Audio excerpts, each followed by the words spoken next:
What's up, everybody? Welcome to episode 8 of the poker vlog Run Good, Play Better. If this is your first time watching, my name is Austin Moore, and I'm happy that you're here.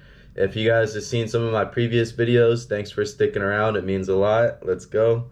So in this episode, I play at Lake Elsinore on July 19th. It's kind of been my main stomping grounds as of lately, as it's one of the only casinos that really is very accepting and cool with the poker vlogging kind of thing. So I'm kind of looking to get videos elsewhere. I tried to go over to Morongo where I had some previous videos recorded, but the floor staff there that day weren't really trying to let me record, so I didn't get to do any of that.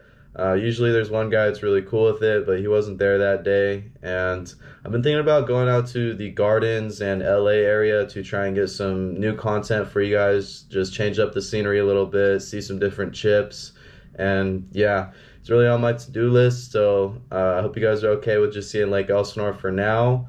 But to get into the actual kind of content of the episode, I play on July 19th. I buy in for $300. I don't have to reload throughout the session. And it all goes pretty well for me, I would say. So I hope you guys enjoy that aspect of things. And again, if you guys are new, I like to keep a personal aspect to these vlogs. So in this episode, I'm going to show some clips that I took of me and my cousin and his best friend going shooting. It was actually just last night that we did it as I'm recording this. So kind of just, it's all fresh. It was a lot of fun. My aim's really not too great, but you know, it's always just about going out, hanging out with your friends and having fun. So that's what we did last night. I hope you guys enjoy that aspect of the vlogs, and I hope you guys like the content. Let's go.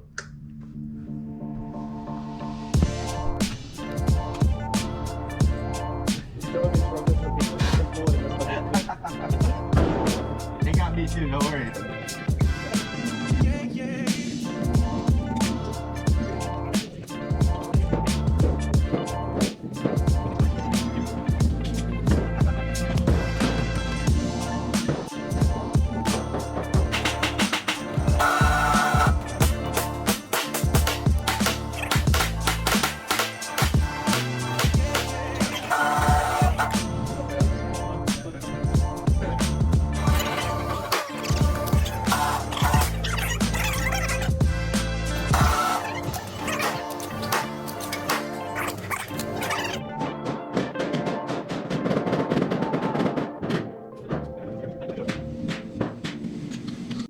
Alright guys, so I'm new to the table. I see a straddle, I see the under the gun +1 player limp in, and I'm in the hijack position. I look down at King Jack suited, and I think this is a pretty good hand to try and make a raise in position against these players. So I make it $33 to go, make it look a little bit like I'm trying to steal the pot with this large bet.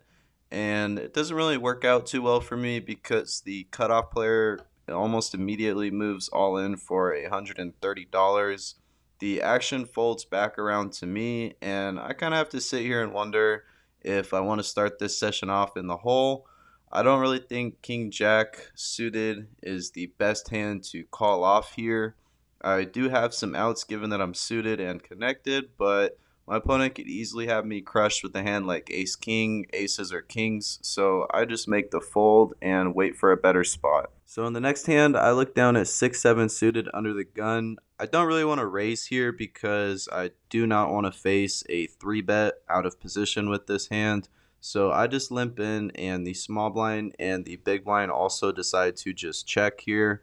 It's kind of a weird spot. A lot of the time, Lake Elsinore will let you just chop the pot if there's only 3 players, but it seemed like the small blind wanted to play his hand or just didn't realize this.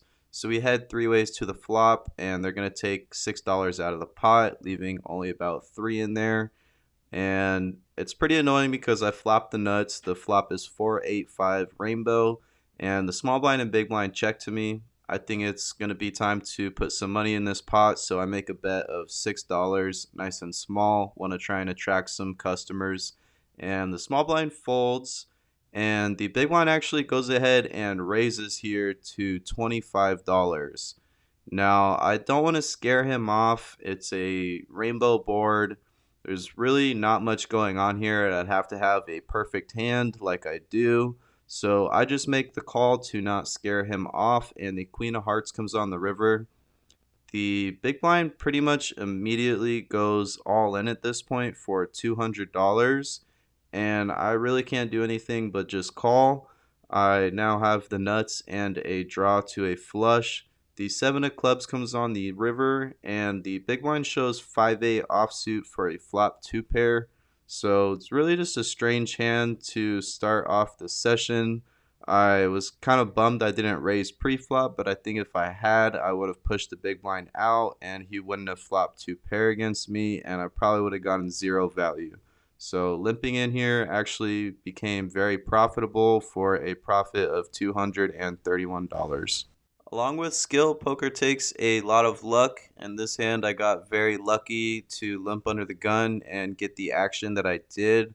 But I think long run, this is definitely not a profitable move. I would not advise it to any poker player, but it did work out for me in this situation, and we're going to take what we got. So let's move on to the next hand. So in this next hand, there's a straddle to $6. The player in the low jack makes the call, and I am going to make a raise here to $23. I look down at king queen offsuit in the cutoff position. It's a pretty good hand, and again, I have position on my opponents. And the player in the small blind who has about $100 in his stack makes the call here. The big blind player makes a raise to $100, and now the low jack folds, and I'm left with a decision.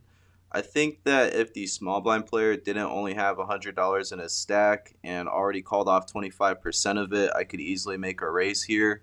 The player in the big blind mentioned that he's a 5-5 player and is waiting for a seat at the game, doesn't really play 2-3 too often. So I think his raise here is going to be a lot wider than the average 2-3 raise.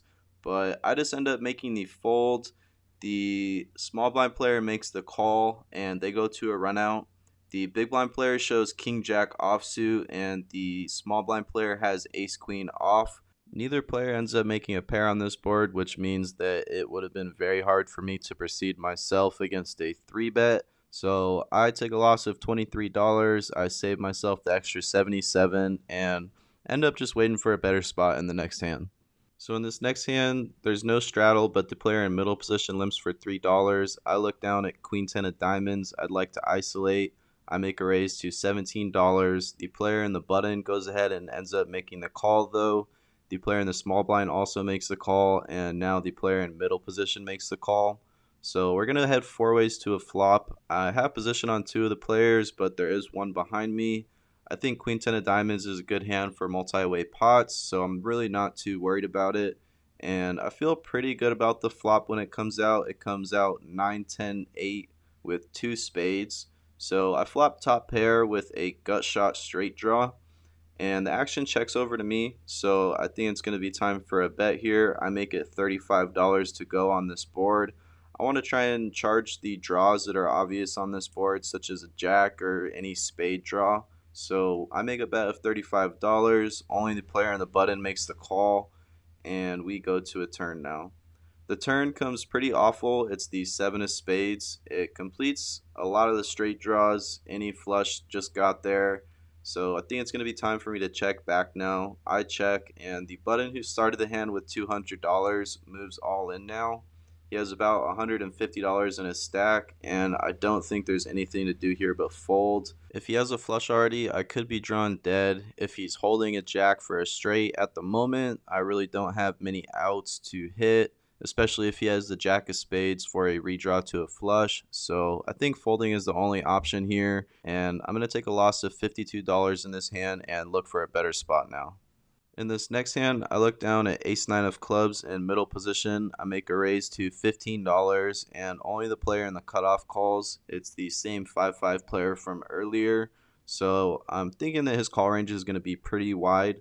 The flop comes out 3, 4, 5, 2 diamonds and 1 club. I have a gut shot and a backdoor flush draw, so I lead for $20 here. The cutoff makes the call pretty quickly. I think if he had a strong hand, he probably would have taken a little bit longer. So when the jack of diamonds comes out on the turn, I think it's time to start repping a flush. I make a bet of $50, And before I can really even get the bet all the way out, the player in the cutoff folds and I take down the pot. He says, "Go ahead and take this one."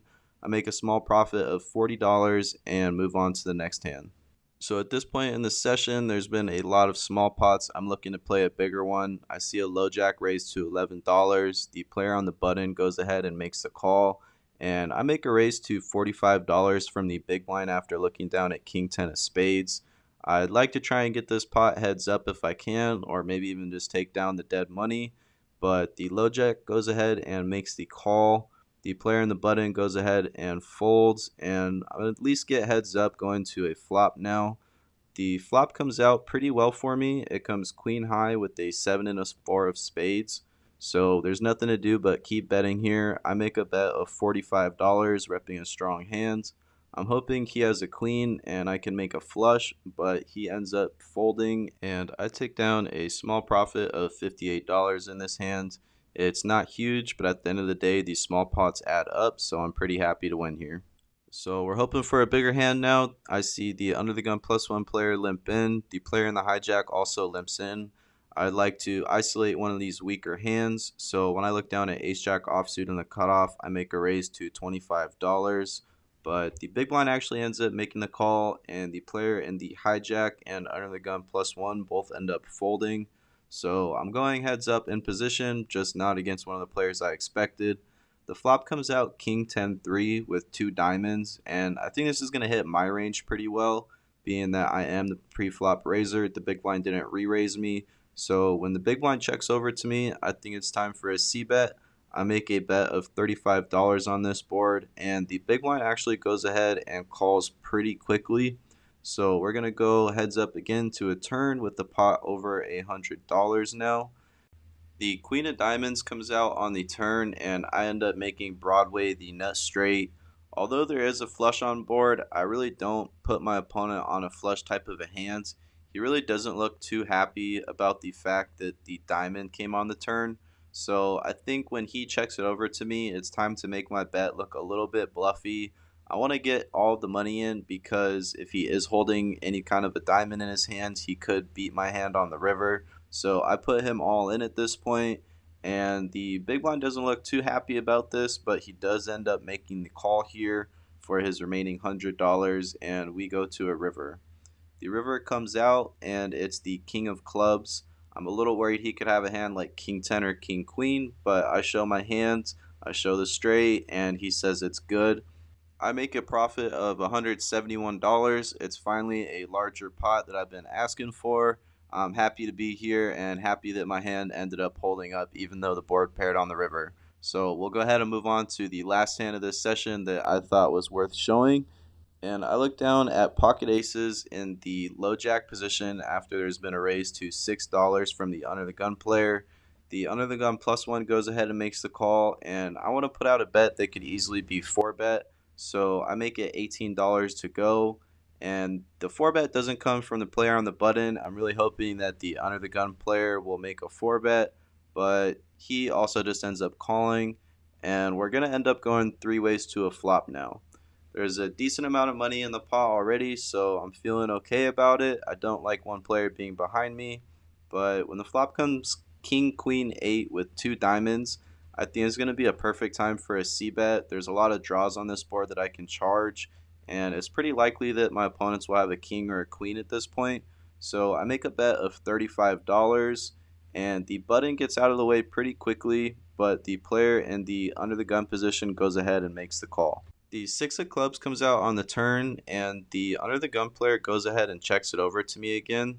I think that if he did have a strong hand like two pair or a very strong draw, he would have ended up putting a re-raise on the flop or even just betting the flop or turn. So I try to give him a good price to call at this point when he checks it over to me. I make a bet of $50, and this time he takes his time for a little bit but ends up making the call here, and we're going to end up going to a river now. There's a good amount of money in the pot, but I really don't think my opponent has that strong of a hand. So when the queen of hearts comes out on the river and he checks it over to me a third time, I don't want to go too big of a sizing that my opponent won't call. I think I could overbet the pot and make it look like I'm bluffing with the hand like jacks, jack 10, or maybe even a missed diamond draw. But I think just going for some thin value here is going to be good. My opponent knows that I'm pretty tight. I've played with him often. So I just make a bet of $100, and my opponent goes into the tank for quite a bit. I think he knows that I could easily have a hand like ace king or aces and have him crushed against a single king with a weak kicker. But after some time, after asking me a couple questions like whether or not I have jacks, he goes ahead and ends up making the call here. I flip over the aces. He says aces are good and folds his hand. I end up asking him what he had, and he tells me that he did have King Jack. So I think making a small bet of $100 here was the right move. I think I could easily end up having a queen here, and overbetting the pot might look a little bit too suspicious to him. So I make a profit of $232 in this hand, and the action kind of dies out at the table. This player specifically ends up taking a walk for 20 minutes, and a lot of really good players end up sitting at the table, so I kind of feel like it's just my time to go. I have a nice profit of the day, so I just go ahead and rack up my chips and get on out of here.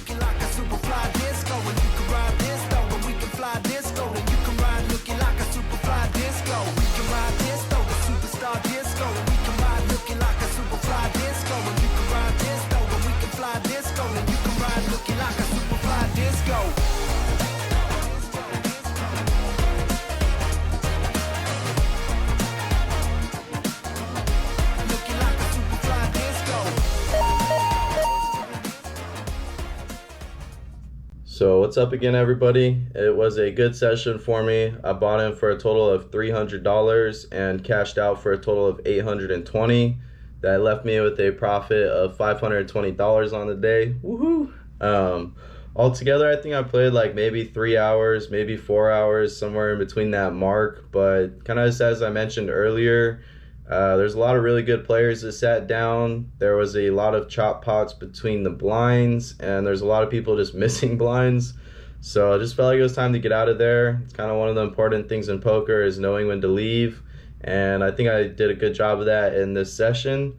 Altogether, though, it was a great session. Started off with that 6-7 suited hand, ended up with a massive profit in that hand for almost no reason at all. It felt really good, and I think I made some really good folds throughout the session.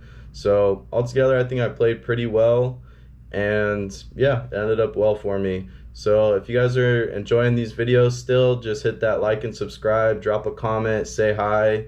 I always like to hear if you guys think you would play hands differently. It's kind of fun and interesting. So don't forget to do that, and stay tuned for the next episode. Bye.